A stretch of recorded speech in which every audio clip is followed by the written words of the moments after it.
Hi, I'm Steve Fearson, and this is how you make a timer module for the Vectra Cobra electronic invisible thread reel. What I meant to say is, hi, I'm Steve Fearson, and today I'm going to move a can with my mind.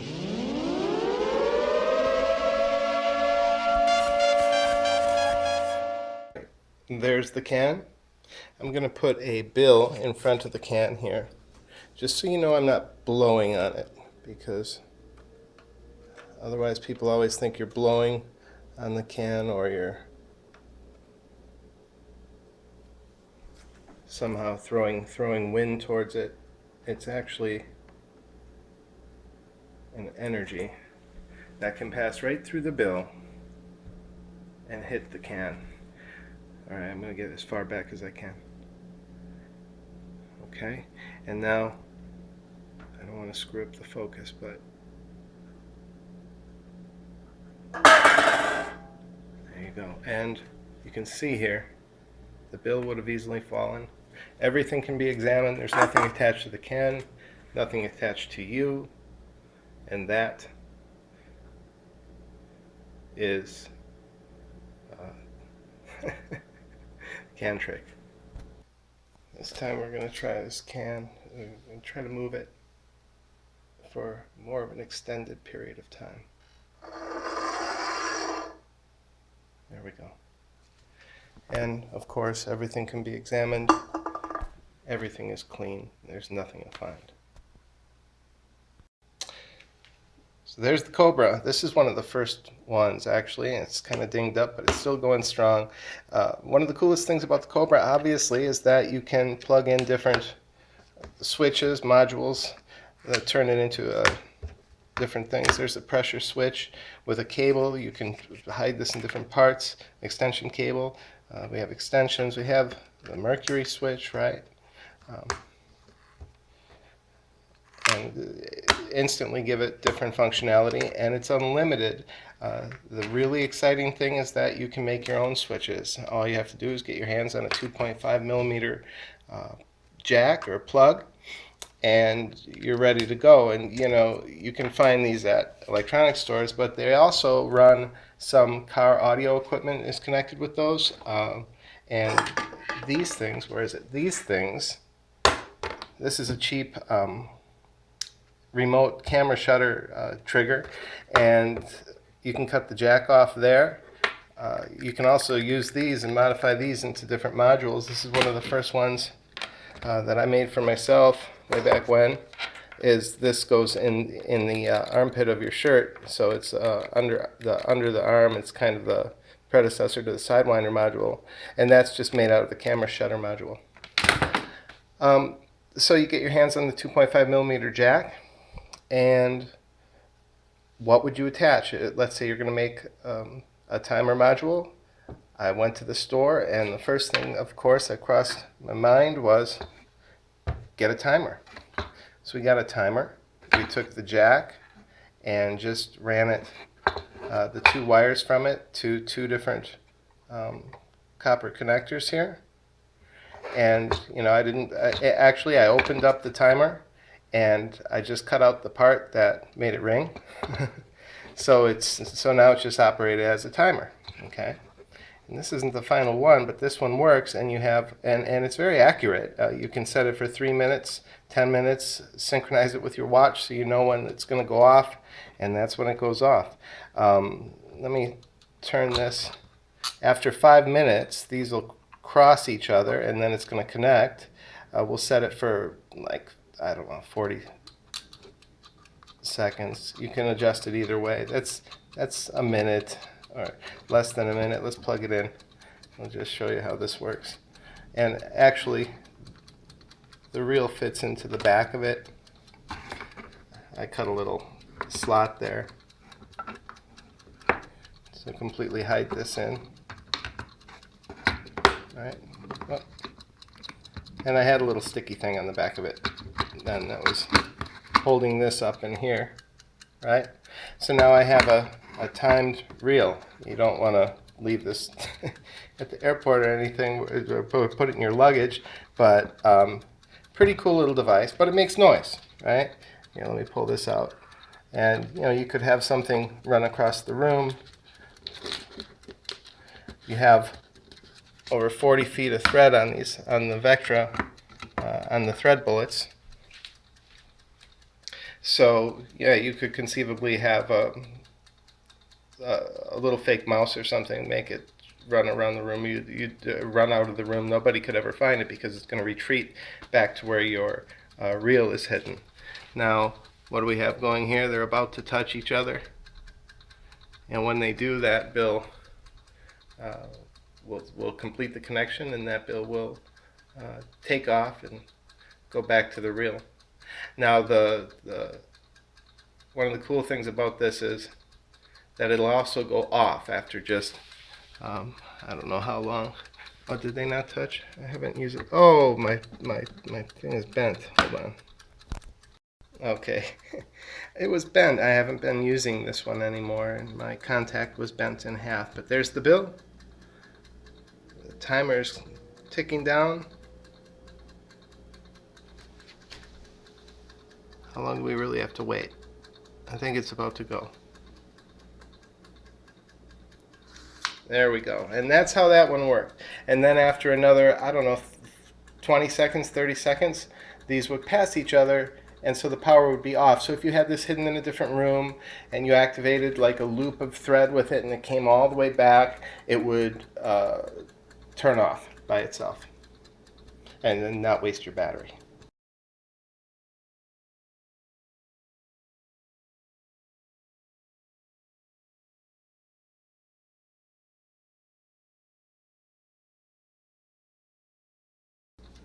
Now you can get silent timers. You have to look it up online and see which one the chefs or the home chefs are talking about, because people don't like the ticking. And silent timers are available. You just have to order the right one. And this is nice because you can time up to, or you can set it for up to an hour. So it's pretty cool. You could set it for some time in the future and even leave someone's house and have something occur and spook the heck out of them. All right, but this ticking I don't like so much, and it's kind of bulky. So I thought, what could we do that would be more creative, something more unusual, I guess, than the obvious. There must be a better idea, and I came up with this. I'm going to show you the first one that I made. I'm not using. Since this does fit in a Altoids tin, I thought it would be nice if we could incorporate somehow the tin, or use a module that fit inside the tin would be ideal, and manage to do it. Now, of course, the tin, you press it in just a little bit, it's already warped just the tiniest bit, and the Cobra Reel works perfectly inside the tin. Now, what we have here is, this is the first one I made. We have our 2.5 millimeter jack, and the wires are soldered to 2 pennies. Those are my connectors. And in between I have a foam earplug. The foam earplug, of course, can be compressed, and it will slowly go back to its original shape. Now, there's a couple important points to note on here. Here's the basic workings of it, is that this is going to be plugged in to the reel.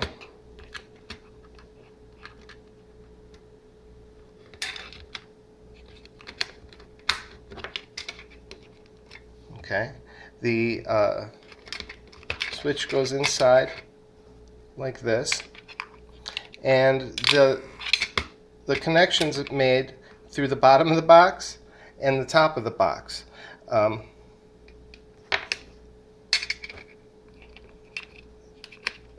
Takes a little tweaking to get it to sit in there right, but the top penny is mounted on a slight angle. I cut the earplug flat on the end, but on an angle, and the reason for that is I want this to come up, and I want the edge of this penny to contact the metal in the roof of the box, and then I want it to continue to press, and I've put a little piece of rubber, you could use paper, it doesn't matter, something thick enough. I covered the center, but I left the edges showing. I want this to keep pressing so that this makes contact, but then it continues to press until it goes flat, and when it goes flat, it's only in contact with this paper, this black piece, and it turns off. It loses contact. So it's going to make contact, and about 5 seconds to 10 seconds later, it's going to turn itself off. Just by pressing this down, and it's pretty accurate. This one was like 1 minute and 15 seconds. If I press this all the way down, 1 minute and 15 seconds after I close this, which is long enough for you to come into the different rooms, set this down, do whatever you need to do, and create an effect. Let's see. This is the one that I ended up then. This is pretty easy to make, and you could make it even simpler. But I made a little bit nicer one. The penny was a little big, so I used a dime. And on the bottom, I put a thin magnet, and the thin magnet, I have a little bit thicker magnet attached to it. That gave me a little bit more height that I wanted, but also the magnet's going to attach it to the inside of the box and keep it kind of snug up against the reel. It gives me more space. One other important tip, I took a little bit of sandpaper and I sanded the inside top and the bottom where these connections are going to be made, because there must be a lacquer or something on there. Let me put this magnet in there. I don't know if that's the right way. I have to have it lined up with this bottom one. There's what this one looks like. Again, the angle is more pronounced on this one. You can see that it's actually cut on an angle. And then I have this rubbery piece, and on the edge where this connection and this switch is going to take place, I cut the rubber piece just a bit like that. Okay, so very quickly, here's how this works.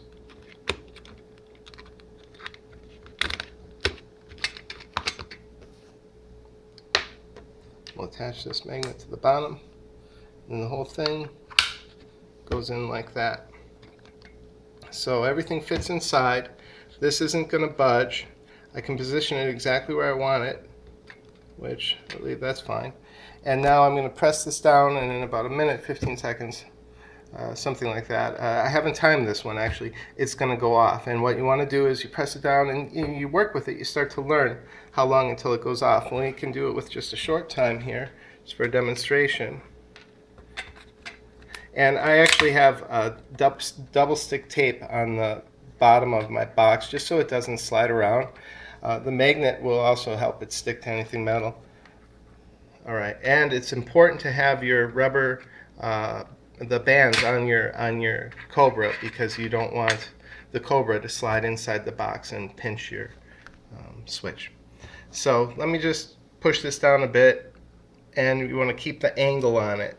You don't want to really push it flat, or it could end up coming all the way back up. Oh, I guess that was kind of fast. It's hard to see what I'm doing. Okay, and you can see it in there, starting to slowly rise. A full earplug can take like 2.5 minutes to fully expand itself when you press it flat, so, you know, depending on what you're doing. Here's a nice effect.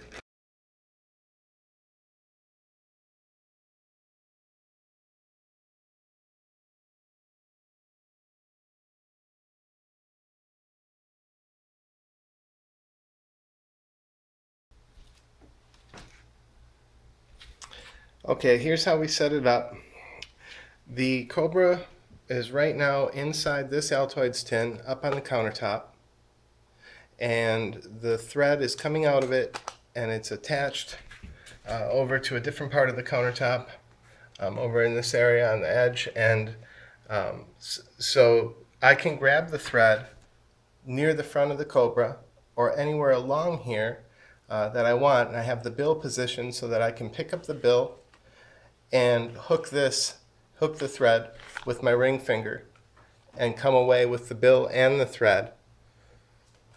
So right now I'm going to press the timer module down. I have the can ready here. I can display everything, but first I'm going to set it. And this one's giving me about 1.5 minutes. If I press it all the way down, I don't want to flatten it.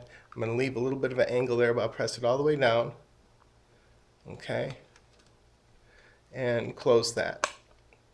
Now, of course, the thread's running out the front, and I'm ready to grab this at any time by grabbing the bill. So I can have the can displayed or examined. Actually, there's no sense drawing attention to any of this stuff. It's obvious there's nothing here, and if you do this in a casual situation, you just have the can here. You're going to reach up here for this bill. Let's say I'm going to take this can and I'm going to try to move it with my mind. I want you to know I'm not blowing on it, so I'm going to take this bill and I'm going to place the bill, now I have the thread on my ring finger, in front of the can. I let the thread go, so now the thread is hooked around the front of the can, and I stand the bill in front of the can like that.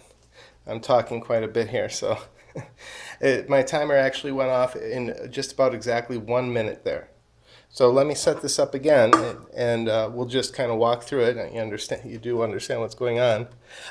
When the timer's not fully, when the earplug there is not fully extended, and you press it again, sometimes it seems the time is a little bit longer. I haven't worked with this that much, so you're going to have to experiment for yourself and find out for yourself. Let me press this down. We'll get started here. I'll give it a little bit more. I'm assuming we'll have just about a minute. And here's the move with the bill. Tell them I'm going to move this can. I'll grab my bill and place this in front of the can, and all I have to do is let the thread go there. There's a little bit of a springiness to it, so right now I think it's right around the ridge. But it doesn't really matter where it ends up on the can. And the bill is standing in front of it, so I can't blow on it. And after about a minute, which is coming up just about now, I'm going to give myself about an extra 15 seconds, and I'm just going to concentrate here.